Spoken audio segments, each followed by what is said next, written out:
বিশ্ববাজার থেকে আরও 50,000 টন চাল আমদানি করবে সরকার। প্রতি কেজির দাম পড়বে 33 টাকা 72 পয়সা।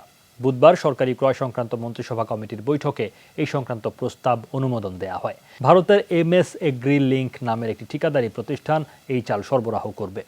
সব মিলে এই চাল আমদানি বাবদ 168 কোটি 62 লাখ টাকা ব্যয় করবে সরকার।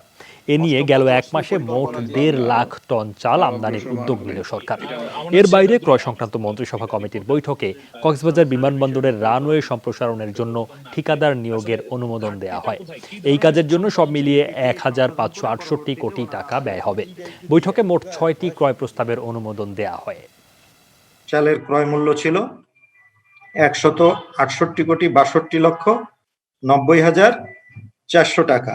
এটা সুপারিশকৃত দরদাতা হচ্ছে MSPK Agri Link Private Limited, Birbhum, West Bengal, India.